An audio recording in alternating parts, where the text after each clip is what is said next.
स्वामी उन्होंने कृपा के सागर जगत के पिता तेरे चरणों में मेरा बार बार नमस्कार हो। ऐसी प्रार्थना करके श्री शुक्र जी ने पूछा, हे पिताजी एवं नए समाज में ऐसे ग्रह होने पर कौन से नाम वाला योग होगा? इसी योग प्रभाव में योग के प्रभाव से कैसा फल होगा? आज आपकी वाणी सुनने के लिए कौन कौन सी आत्मा मायापुरी नगरी में उत्सुक हो रहे होंगे, जैसा भी उचित समझे कृपा करके उन्हें मार्गदर्शन करने की कृपा करें। श्री विभु व श्री विभु बोले, ऐसे ग्रह होने पर ज्ञान नाम वाला योग होगा।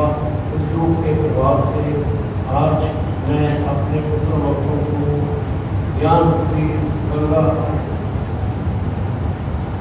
में स्नान करवाऊंगा, जिससे कि उनका आने वाला जीवन अच्छे से अच्छा व्यतीत हो सके। देखो उत्तर मैं देख रहा हूँ मेरे वाचक उत्तर की तंदुरुस्ती में कमी आ रही है, इसलिए मैं आगे का वाणी का प्रवाह अपने लघु वाचक द्वारा करवाऊंगा और अपने पुत्र भक्तों को ज्ञान की गंगा में डुबकी लगाकर उनका जीवन सफल करूँगा। आगे का भला देश मेरा उत्तर मेरा भगत लघु वाचक के रूप में करेगा। बोलो विभु जी महाराज की जय।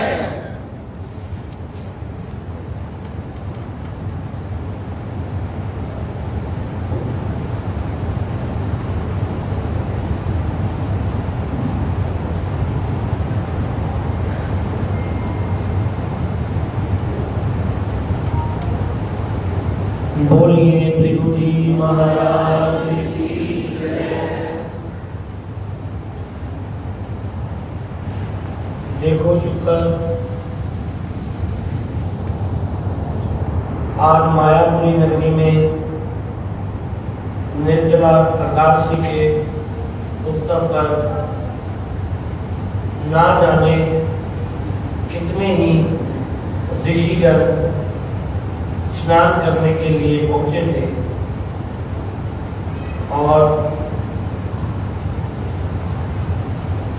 मेरे पुत्रों भक्तों की आस्था को देखते हुए उन ऋषिगणों को मैंने वाचक पुत्र के मन में प्रेरणा डालकर भक्तों के बीच में निमंत्रित किया था, जिससे यथार्थ में मेरे भक्तों का कल्याण हो सके। इनके आशीर्वाद ना नाश होने वाले होंगे। जिन जिन आत्माओं ने भी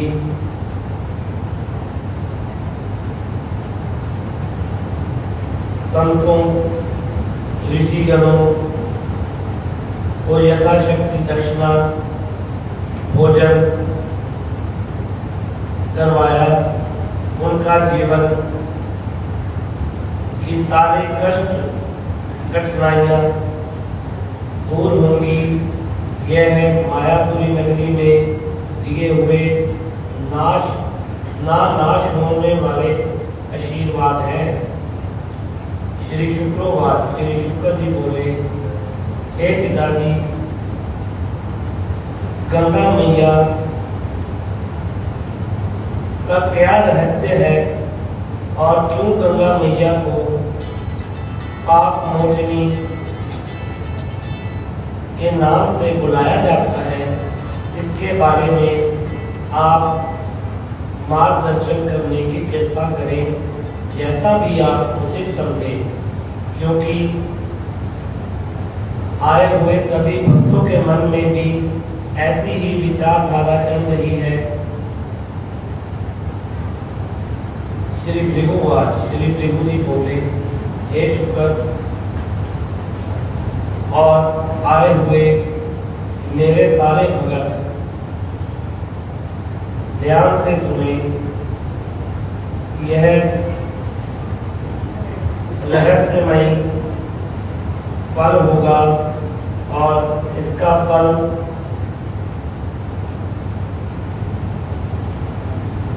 सशस्त्र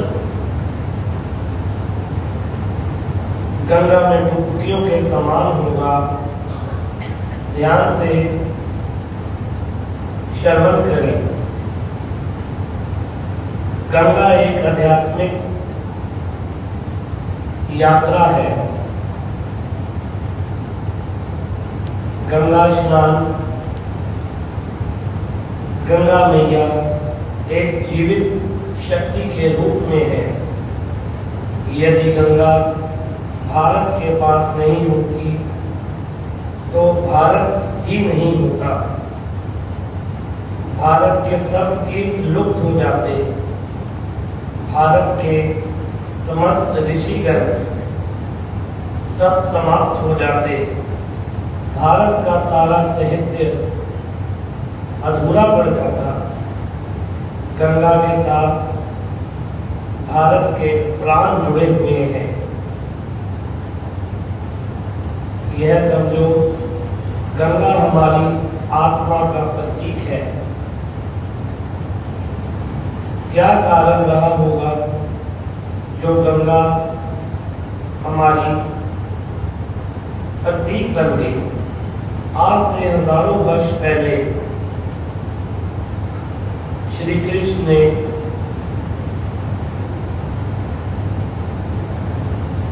गीता में कहा था कि नदियों में गंगा नदी मैं ही हूं। कृष्ण का तात्पर्य यह नहीं था कि गंगा बहुत लंबी नदी है। गंगा से भी लंबी गहरी नदियां धरती पर है, जैसे कि ब्रह्मपुत्र इत्यादि। तो कृष्ण ने गंगा को ही क्यों चुना? क्योंकि गंगा में वह बात है जो और कहीं नहीं। गंगा आध्यात्मिक यात्रा है, क्योंकि गंगा के पास वह है जो किसी और नदी के पास नहीं है। सारी नदियों का पानी एक बंद बर्तन में भर कर रख दे तो सभी नदियों का जल सड़ जाएगा, लेकिन गंगा का जल कई सालों तक ऐसा ही बना रहेगा। रासायनिक रूप से गंगा का जल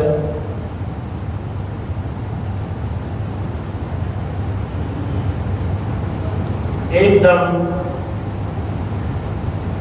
शुद्ध है, जो बंद बर्तन में भी अपनी पवित्रता को नहीं खोता। ऐसा जल पृथ्वी पर कहीं और नहीं है। गंगा के जल में विशेष रासायनिक गुण हैं। विज्ञान भी कई बार हैरान होता है। यदि गंगा में मृत देह को बहा दिया जाए तो गंगा उसको अपने में ही लीन कर लेती है, और नदियों में ऐसी संभावना नहीं होती। और नदियों में मृत शरीर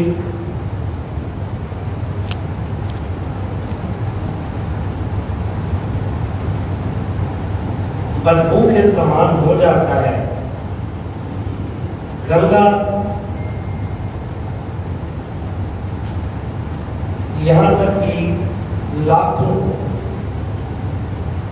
करोड़ों मृतदेह की हड्डियों को भी गलाकर अपने में लीन कर लेती है और कभी भी अपवित्र नहीं होती। गंगा के ऊपर हजारों परीक्षण हुए हैं, जिसमें यह बात सिद्ध हुई कि गंगा का जल असाधारण है। गंगा जहाँ से निकलती है वहां से और भी तो नदियां निकलती हैं। गंगा जिन पहाड़ों से गुजरती है वहां से कई नदियां गुजरती हैं। गंगा में जो खनिज मिलते हैं वह और नदियों में भी मिलते हैं। फिर गंगा में केवल गंगा का जल ही नहीं होता। अगर देखा जाए तो गंगोत्री स्थान में से छोटी सी धारा निकलती है और कई विराट धाराएं गंगा में मिल जाती हैं। और आश्चर्यजनक बात तो यह है कि जो नदी गंगा में नहीं मिलती उसका गुण धर्म कुछ और होता है। गंगा में मिल जाने के बाद उन्हीं नदियों का जल का गुण धर्म बदल जाता है। अब असली रहस्य बताने जा रहा हूं। गंगा का असली रहस्य यह है कि यहाँ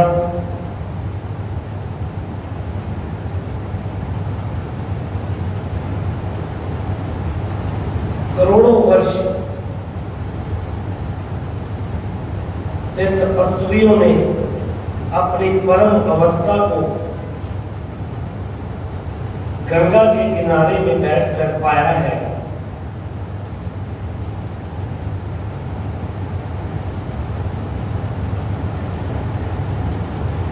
जिसके कारण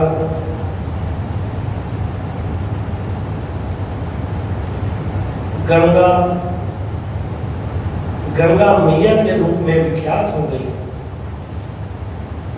यह तपस्वी हम जैसे ऋषि महर्षि ही थे और अगर इसका वैज्ञानिक प्रमाण चाहते हो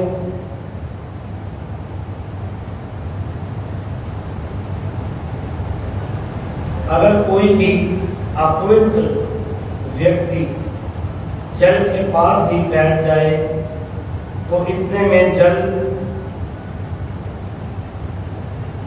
प्रभावित हो जाता है।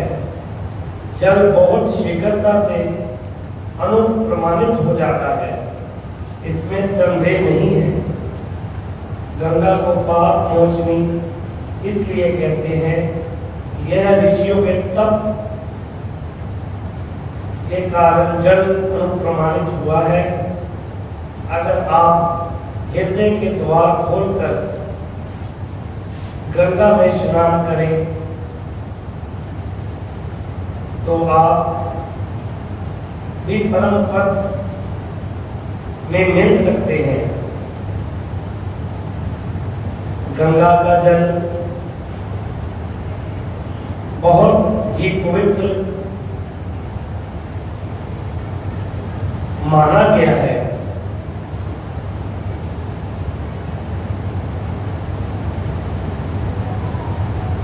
आपने यह सुना होगा कि जो समय व्यतीत हुआ ऋषिगण अपने कमंडल में से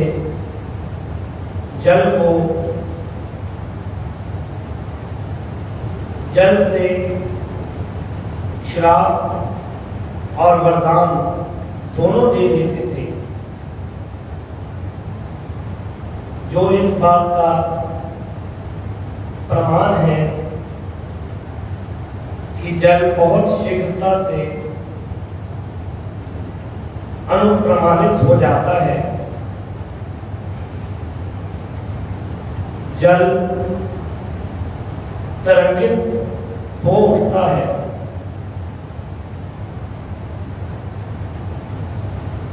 और गंगा तो ऐसी पवित्र मैया है जिसे शिव शंकर ने अपनी जटा में धारण किया था। अपने शीश पर वही चीज धारण होती है जो बिल्कुल शुद्ध और पवित्र हो। इसलिए हे पुत्रों भक्तों, इस गंगा जल को साधारण नहीं समझना चाहिए, ये तो असाधारण है। श्री शुक्रोवाच, श्री शुक्र जी बोले, हे पिताजी, जो ऋषिगण गंगा के किनारे में बैठकर मोक्षगामी हुए हैं, ऐसी कौन सी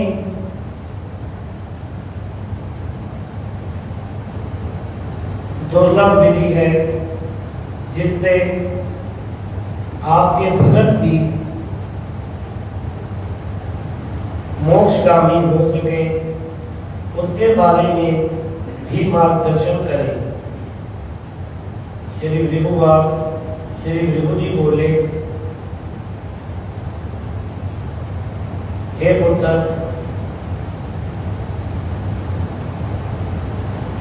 वैसे तो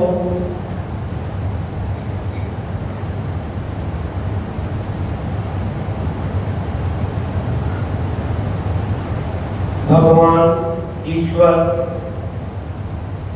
प्राणी के अंदर ही है, इसके बारे में बहुत सारी ऐसी विधियां हैं। अगर मैं सभी बताने लगूं तो कई माह व्यतीत हो जाएंगे, लेकिन एक ऐसी छोटी सरल विद्या के बारे में बताऊंगा जिससे आत्मा और परमात्मा एक हो जाएंगे और मेरे सारे भृगु भगत रोग मुक्त जीवन, लंबी आयु का आनंद ले सकेंगे। उसके लिए सर्वप्रथम अपने जीवन में योग साधना को शुरू करना होगा और फिर शनै शनै अपने नेत्र बंद करके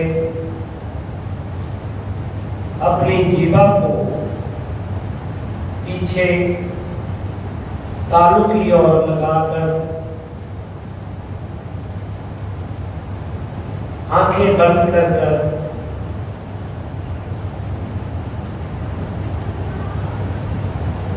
आधी से आधी घड़ी में सिर्फ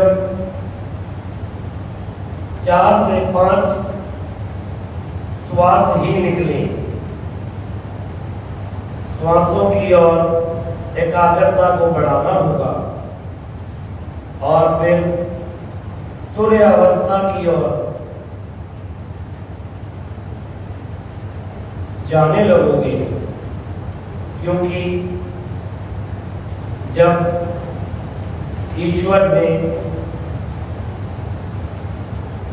मनुष्य को बनाया तो उसके भीतर ही अमृत रूपी कुंभ डाल दिया, जो कि खेचरी मुद्रा कर कर अपनी जीवा को तालू के साथ लगाकर आप देखोगे कि जो हमारे कपाल का हिस्सा है वह सोम है, चंद्र के समान है। जब वहां से अमृत टपकता है तो वह सीधा सूर्य यानी कि हमारी नाभि की ओर गिरता है और नाश हो जाता है। अगर उसी रस का सेवन करना है तो अपनी जीवा को मोड़कर वह रस का आनंद लेना आरंभ करें। फिर आप देखोगे कि जीवन में सारा तनाव, सारे रोग, शोक सब कुछ शनै शनै समाप्त होता जाएगा और श्वास की जो चर्या है वह आधी घड़ी में 3-4 बार ही होनी चाहिए। फिर तुम शून्य की स्थिति में जाने लगोगे। आज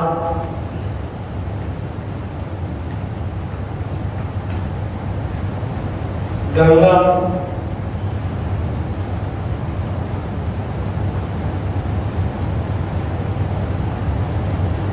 के बारे में और गंगा तट पर बैठकर जो मैंने तुम्हें ज्ञान दिया वह दुर्लभ है। किसी भी ग्रंथों में, पुराणों में इसका विवरण नहीं मिलेगा। यह भृगु की दिव्य वाणी है। मेरी वाणी पर एक बार चलकर तो देखो, फिर तुम्हें अनंत नहीं परमानंद की प्राप्ति होनी आरंभ होगी। जैसे कि मैंने पहले भी कहा हुआ है कि मेरा लघुवाचक दिव्य वाणी का प्रभाव करता जाएगा और अब वह समय दूर नहीं जब यह आगे के दिव्य फलादेश के रूप में मेरे भक्तों को मार्गदर्शन करा करेगा। आज जैसा उचित समझा मैंने कह दिया। आगे का शेष बल महायश वाचक पठन करेगा। बोलिए गुरु जी महाराज की जय। देखो को आज निर्जला एकादशी के दिन मैंने लघुवाचक द्वारा अपने पुत्र भक्तों को पेंशन मारकर ज्ञान के रूप में बताया और ऐसा ही ज्ञान आगे के लिए प्रदान करता जाऊंगा। और वह समय आएगा जब उन्हें संक्रांति के दिन मेरा लघुवाचक मेरे दिव्य ग्रंथ का ज्ञान अपने भक्तों में बांटेगा। जैसा उचित समझा कह दिया। एक्चुअली सभी आत्मा मेरी दृष्टि में है, ऐसा नहीं समझना चाहिए। मेरा नाम लेकर पूरेगा, सभी को आशीर्वाद देकर अब वाणी को ग्राम देना हूँ। जिन जिन आत्मा ने आज मायापुरी नगरी में निर्जला एकादशी के दिन अपने पूर्वजों के निमित्त इंतजाम किए, पूर्वजों के निमित्त साधु संतों को भोजन सामग्री इत्यादि वितरित की, बंडारे के रूप में किया कि यह सभी तरह के शुभ कार्य मैं अपने हाथों से सिर्फ करता हूँ। अब मेरी आत्मा सभी यज्ञों को लेकर बैकुंठ लोक की ओर जाएगी, इसलिए वाणी को ग्राम दे रहा हूँ। बोलिए गुरु जी महाराज की जय। शुभ बोलिए गुरु जी महाराज।